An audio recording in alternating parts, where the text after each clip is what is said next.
Would you declassify the Epstein files? Yeah, I would. All right. I guess I would. It's the same thing with Epstein's list. It's like, what the hell are these Republicans doing? We believe in transparency, and America has the right to know. The Biden administration sat on these documents. No one did anything with them. And why were they sitting in the Southern District of New York? I want a full report on that. Who's on the Epstein tapes, folks? Who's on those tapes? Who's in those black books? And to me, that's a thing I think President Trump should run on. On day one, roll out the black book. Last week, Trump's DOJ and FBI released a joint memo stating that they conducted an exhaustive review of investigative holdings relating to Jeffrey Epstein and found over 300 gigabytes of data and physical evidence. The memo concludes, quote, "This systemic review revealed no incriminating client list. There was also no credible evidence found that Epstein blackmailed prominent individuals as part of his actions. We did not uncover evidence that could predicate an investigation against uncharged third parties." It goes on to confirm, quote, "After a thorough investigation, FBI investigators concluded that Jeffrey Epstein committed suicide in his cell at the Metropolitan Correctional Center in New York City on August 10th, 2019. The memo links to both raw and enhanced video of the surveillance footage captured outside his cell over the course of 10 hours, which shows no one entered or exited his cell the night he killed himself. While most of the world shrugged this off as old news, it is not an overstatement to say the MAGA world erupted. How many of you are satisfied with the results of the Epstein investigation? Clap. If you can't do your job, we'll find someone who will. The whole thing that this tape shows he didn't kill himself is like a joke. But worse than that, it's a joke that we all get. Like, they're not fooling anybody. So I feel like we're at a dangerous point now. So now by coming in and being part of the cover-up, the Trump administration has become part of it. I mean, it's just, you cannot see it any other way. So I just got to the office. I'm going to go throw up, actually. And this only happens every few years when something really, really bad happens or something. I mean, I'm physically going to puke probably right now.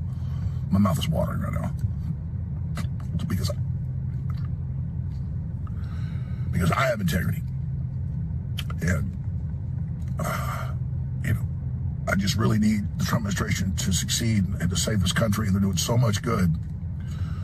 And then for them to do something like this tears my guts out.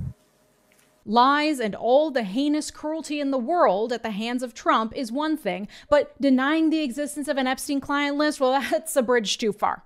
Today, we're talking about what the is going on here and delving into the more important discussion about what this MAGA world controversy reveals about Trump and the cult of MAGA. Let's get into it. Thank you to my partner on today's video, PDS Debt. Credit card debt sucks. I have struggled with it. I know how stressful and overwhelming it can feel to watch those debts pile up. And it's so hard to live your life under the constant strain of worrying about credit card debt on top of, literally everything else going on in the world right now. And of course, it is the credit card companies that win when you have to keep paying them huge amounts of interest every single month. And it can feel so good to finally take back control of your life by tackling those big, scary debts. If you're struggling with credit cards, personal loans, collections, or medical bills, you need to check out PDS Debt. PDS Debt provides a service to match you with debt solutions tailored to your financial situation, and they have a team of people ready to help you with your debt journey. They understand your specific scenario and will help provide alternative solutions to becoming debt-free. PDS Debt is offering a free debt analysis. It only takes 30 seconds.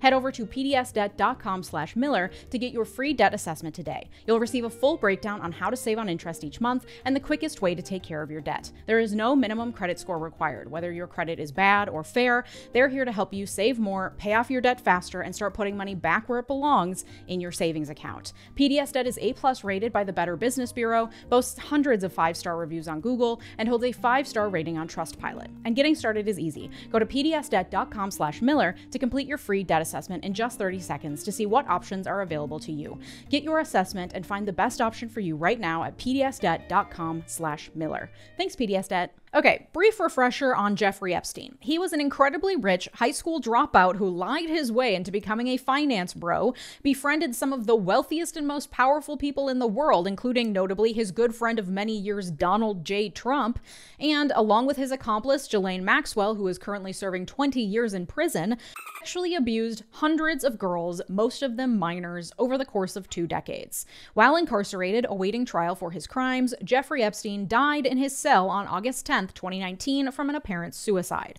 Since then, conspiracy theorists have had a field day attempting to uncover the truth about his death. They have latched onto supposed evidence, such as that the official autopsy revealed that the broken bones in his neck could have been caused by hanging or by strangulation. Authorities were also unable, in the days immediately after his death, to account for why his cellmate had been moved the day before he died, who found Epstein's body, and where the 2 guards were who were supposed to be watching him. Weird, it's almost like our prisons aren't properly run. It's strange. But despite a photo of the bedsheet he allegedly used to end his life, an apparent suicide note, and subsequent troves of publicly released evidence, including timelines, hundreds of documents, and an internal investigation by the DOJ's Inspector General that concluded in a scathing 130-page report meticulously detailing all the ways the DOJ did mishandle the case, especially in relation to his suicide while in custody. Despite all of this, conspiracy theorists online maintain that the true cause of his death was murder because he had a black book, a client list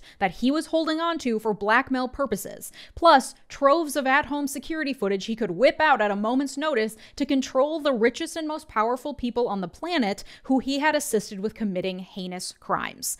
They believe the client list is still out there and that the deep state has kept it under wraps to protect the cabal of liberal elites operating a child sex ring while also, I guess, controlling the government and hurting the people by keeping secrets from us. I'm still a little unclear what the actual harm that MAGA cares about so deeply is, because they claim it's protecting children, but we all know they don't give 2 shits about the actual well-being of children, or providing services to children who have been deeply traumatized, or to adults who were deeply traumatized as children, or taking any actions at all to actually protect children from some of the biggest culprits of child abuse like the church, but instead using protecting children as an excuse to be openly hateful and bigoted towards trans women in bathrooms, towards trans kids in sports, towards drag queens, towards librarians who carry books they don't agree with. But I digress. The point is, the Epstein conspiracy is so pervasive because a large community of people, mostly chronically online, haven't touched grass since at least 2019 types,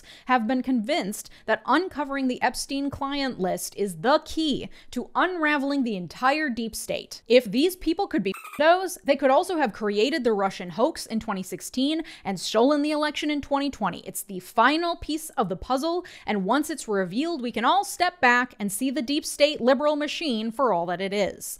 And Trump and many others in his circle have fanned the flames of that conspiracy over the years, including Trump himself, J.D. Vance, Attorney General Pam Bondi, FBI Director Kash Patel, and Deputy FBI Director Dan Bongino. And we're not talking about comments made years ago. We're talking about comments made last year, and in some cases, comments made a couple months ago. Specifically, back in February, in what amounted to nothing more than a publicity stunt, a number of right-wing influencers went to the White House and received their own binders with a cover titled The Epstein Files, Phase 1. The binders contained copies of documents that had already been previously made public. That was less than 5 months ago. That same month, Attorney General Pam Bondi appeared on Fox News, and when asked specifically about the Epstein client list, she confirmed that she had a copy of it on her desk that she was actively reviewing. The DOJ may be releasing the list of Jeffrey Epstein's clients? Will that really happen? It's sitting on my desk right now to review. This week, both Bondi and Press Secretary Karoline Leavitt walked back the statement, claiming that Pam just meant she had various files relating to Epstein generally on her desk that she was going to review. Because what was fun about the Epstein conspiracy theory is that it was mainly lobbed against Democrats like Hillary Clinton, and it helped Trump and his cronies keep the MAGA base riled up and focused on rooting out the deep state, convinced that Trump was definitely going to drain the swamp this time. The lack of information on Epstein's death, the lack of a clear list of who participated in his crimes with him, that is the kind of that conspiracy theorists really grasp onto. When something feels unfinished, and when there are conflicting pieces of evidence that may indicate something is amiss, that's what gets the people going. That's why the murder of JonBenet Ramsey is still deeply discussed across the internet, and JonBenet continues to be a household name, despite the fact that she died literally 30 years ago, and that unfortunately thousands of little girls have been murdered since then. So remaining relevant by getting his followers to continue talking about Epstein and the greater liberal cabal conspiracy theory served Trump well. until it didn't. Until someone with enough attention on him pointed out the thing that weirdly a lot of Trump-supporting Epstein conspiracy theorists are willing to overlook, the fact that Trump had a long friendship with Jeffrey Epstein. During the lovers' spat between Elon and Trump in June, Elon tweeted, quote, "Time to drop the really big bomb. Donald Trump is in the Epstein files. That is the real reason they have not been made public." Petty. Catty. You love to see it. Elon doubled down saying, quote, "Mark this post for the future. The truth will come out." And, quote, "I will apologize profusely as soon as there is a full dump of the Epstein files." Does Elon know something we all don't know? Probably not. More likely he was pissed about the big beautiful bill moving forward and threatening the bottom line on his electric vehicle projects. He had been screaming about it and wanted more attention, and he knew that calling forth the Epstein freaks was a great way to get the attention he was craving. He later apologized for going too far, only to double down this past weekend, demanding Trump just release the files as promised. But when the richest man on earth accuses you of being a member of a child trafficking ring, one that your ardent followers feel incredibly passionate about, that's going to get your attention. So I have no doubt that Trump threw a fit and demanded that something be released to confirm that he is not on any Epstein list. And because he has selected people for this second administration for their specific inability to stand up to him, they all caved on their long-held conspiracy theories, releasing this memo last week to confirm there is no client list, there is no conspiracy or cover-up, move on and forget about it. Trump has made it clear he is annoyed with the ongoing Epstein discussions, including in an unhinged rant on Truth Social that started with, "What's going on with my boys and, in some cases, gals?" which is just an insane opening line. He then goes on to say, Pam Bondi is doing a fantastic job. People trying to pull down MAGA with this Epstein are being selfish. The Epstein files were written by Obama, Hillary, the Biden administration, also Comey and Brennan for good measure, the two that he has been attacking from his previous administration. Then he reminded everyone about the Russia hoax and that the 2020 election was rigged, begging people to stop wasting time and energy on Jeffrey Epstein. He's begged reporters to stop talking about Jeffrey Epstein. And alas, to no avail. MAGA influencers, including Charlie Kirk and Laura Loomer, among others, have been giving the issue wall-to-wall coverage, and die-hard MAGA supporters are questioning their support of the administration.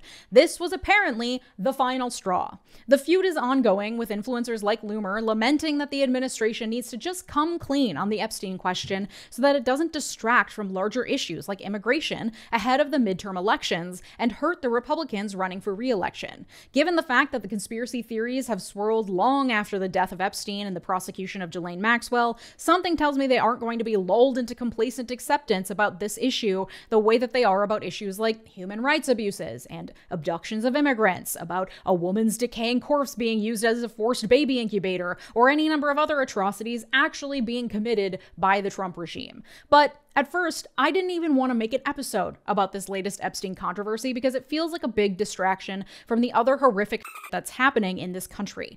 As I looked into it, though, this felt like an important moment to take a step back and discuss what this right-wing obsession with this particular conspiracy theory reveals about MAGA as a whole. MAGA leadership has exploited the difficulty of proving something doesn't exist. They built the entire 2020 stolen election conspiracy off the fact that it is really hard to prove a negative. How do you show that something did not happen? There's never going to be a smoking gun proving no election fraud happened. And it's easy to poke holes in a report that says, we found no evidence of fraud.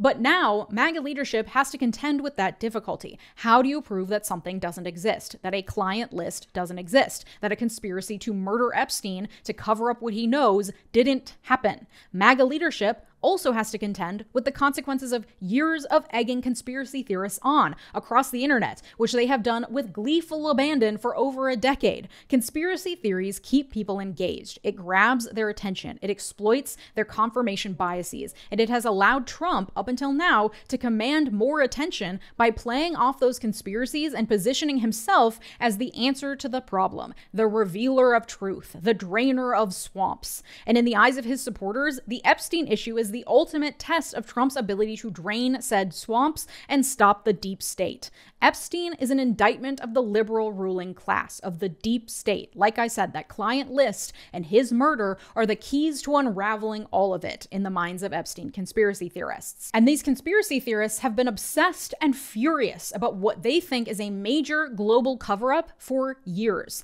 All the while, the ruling class literally steals their money out from under them in broad daylight. Another benefit of playing up major conspiracy theories is that it distracts from what's actually happening, often without the need to cover up anything at all. All major reputable analyses of the big, beautiful bill that Trump just signed into law confirm that the bottom half of income earners in this country will likely be worse off because of the bill's tax cuts and cuts to essential services like Medicaid and SNAP, while the richest people in the country benefit from continued tax cuts.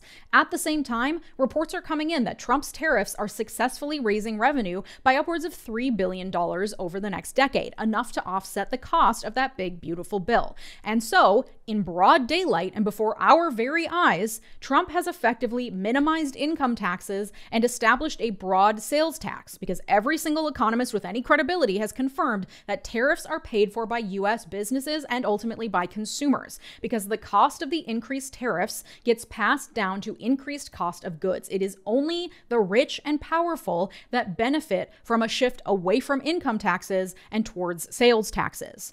To illustrate this, let's take two people and compare. Let's say person A makes $100,000 a year and person B makes $1 million per year. In a graduated income tax scheme, person B is going to pay more in taxes. Under the tax brackets that Trump initiated in his first term and that the big beautiful bill made permanent, the millionaire is paying 37% tax on everything they earn over $600,000. If Trump hadn't lowered the tax brackets, that would have been closer to 40%. Up until 1980, that would have been a 70% tax. But thanks to the tax cuts that Ronald Reagan kicked off in the 80s, the richest people in America have seen dramatic cuts to how much they pay in taxes over the last 50 years, from 70% to 37% in the highest bracket. Meanwhile, the bottom tax bracket has seen a change from 14% in 1980 to 10% today, a total of 4% less in taxes compared to a 33% cut to the highest tax bracket. But okay, back to present day. Our millionaire is paying 37% on everything over $600,000, but when you balance it out across all income taxes they pay across the brackets, they have an effective tax rate of around 33%. Person A, who makes $100,000 per year, pays an effective tax rate of 13%. At the end of the year, after taxes, person A takes home $87,000 and person B takes home $670,000. So even though person B is paying much, much more in taxes, they still have $670,000 every year, more than enough to live incredibly comfortably anywhere in the country. I've seen many people whining in my comment section that it's not fair that someone should have to pay so much into taxes, to which I say, isn't it unfair that some people get to make $1 million while others can't afford to feed or house themselves? That capitalism is predicated on inequality, requires inequality to survive? That someone making $1 million a year is likely doing so by exploiting the labor of others, by taking the profits that their labor has earned and only giving them a tiny fraction? Like, let's at least pretend to try to exercise our critical thinking skills to go beyond just the plain numbers. Person B did not work 10 times harder than person A over the course of a year, yet they earned 10 times more money, okay? I don't think fairness is the argument that you think it is here. And it's important to dissect the fairness argument because that is the precise argument used to justify getting rid of income taxes in favor of sales tax. It's a flat rate across the board. It's fair for everyone. Again, for those of you struggling with the critical thinking, tariffs are effectively a sales tax because it has been studied and proven time and again that the cost of increased tariffs gets passed on to the consumer in the form of higher prices, always. The CEO isn't taking a pay cut to make up for lost profits due to tariffs, you know what I mean? The consumer is paying. So, for the sake of simplicity, if everything across the board becomes 10% more expensive because of tariffs or a blanket sales tax, then both person A and person B are paying 10% more on the things that they're buying. And sure, perhaps our millionaire is spending marginally more money than our person making $100,000 a year, and therefore they are paying more sales tax because, for example, a new $80,000 car is going to carry an additional $8,000 in taxes in this made-up scenario. But again, I know it's hard, but I'm going to ask you to stretch your critical thinking skills again, because when you look at the basics to live, you cannot conscionably argue that a blanket sales tax is fair, because if person A, who earns $100,000, is paying 10% more for groceries each month, say they usually spend $500 and now they're spending $550, that $50 extra dollars each month, or $600 per year, is a significantly larger portion of their overall take-home pay than an extra 10% on groceries for someone who makes $1 million per year. When the basics for sustaining life, like food, become more expensive, it is only the poorest people who suffer from that, while higher earners literally don't notice. It's one banana, Michael. How much could it cost? $10? That's funny because it's true. The top 1% don't typically even do their own grocery shopping, let alone notice when eggs go from $3 to $5. And the money that the highest earners are saving on taxes is going straight into the stock market, where it will grow and they will continue to accumulate wealth off the backs of workers who can't afford food. And so what Trump and his acolytes in Congress have done in broad daylight, right in front of our eyes, no conspiracy theories needed, is expand tax cuts for the wealthiest Americans in the big beautiful bill, while slapping extra costs on goods across the board through universal tariffs, further entrenching already unconscionable income inequality, and all solely for the benefit of the wealthiest people in America, most of whom you've never heard of, most of whom own companies you've never heard of, and who get to spend money on lobbyists and super PACs that you'll never know about. That's it. That's the f***ing conspiracy. And now J.D. Vance is involved in a lawsuit headed for the Supreme Court next term that is requesting even fewer restrictions on campaign financing, opening the doors ever wider for the wealthiest people to exercise complete control over our politicians and our elections. That's it. That's the conspiracy. But instead of using their time and energy to go down rabbit holes about horrific abuses of power that actually exist, the MAGA world has spent over half a decade fanning the flames of the unknown aspects of the heinous crimes of one man, convinced that they are on the verge of discovering the key that will finally uncover the sex trafficking cabal of liberal elites that will fully unravel the deep state and be the ultimate own the libs moment in all of history. And it is this deep paranoia, either caused by becoming part of the MAGA cult, or perhaps a precondition of being attracted to the MAGA cult, or perhaps a little bit of both, that has Trump followers so desperate for some person that they can believe will save them from the impending doom at all sides, that they're willing to latch onto Trump, ignore every misdeed he's ever done, every lie he's ever told, in the hopes that he will carry them into freedom from the deep state interfering in their ability to live their lives. And they are so self-serving and so paranoid that abducting people off the street is fine so long as you say they were criminals. Putting children in cages is fine so long as you say their parents were criminals and they were probably going to become criminals. Supporting a genocide in Gaza is fine so long as you say that they are terrorists. Starting trade wars is fine so long as you say that it'll bring back jobs. They have no interest in unpacking any of that, going down a rabbit hole to learn what a tariff actually is, sifting through the hundreds of names of people in ICE detention and confirming whether they actually have criminal records, whether or not they actually use legal pathways to enter here. No, we'll take your word on that, because it confirms our worldview that everyone is out to get us, nothing is safe, and no one can be trusted. But though Trump has capitalized on conspiracy theorists and paranoia about things that cannot be proven, like the stolen 2020 election, to prop himself up and incite his followers into not only voting but literally attempting a coup, it was bound to eventually come back and bite him in the ass. Because now he and his people are contradicting the deep state conspiracy theories that fit into his followers' worldview. And even if they are telling the truth, that there is no Epstein list, that there was no murder and subsequent cover-up, it doesn't matter. The truth doesn't matter if it doesn't reinforce a specific worldview. And it is fucking rich to watch it unfold for a man that has achieved his power using the same premise, that the truth doesn't matter. Usually he's able to lie away any fact-checking, but when facts themselves become debatable, it's harder to convince the people that there's nothing to see here. Will it be the unraveling of MAGA? Time will tell. If you want to support my work, all my videos are completely ad-free and uncensored over on Patreon, patreon.com/Leeja Miller. Thank you to my multi-platinum patrons, Mark, Art, David, RH, Latranger Lucas, Thomas Johnson, and Tay. Your generosity makes this channel what it is, so thank you. And if you like this episode, you'll like the one from last week about how ICE agents are about to be everywhere. Thanks so much for watching. Have a good day. Bye-bye.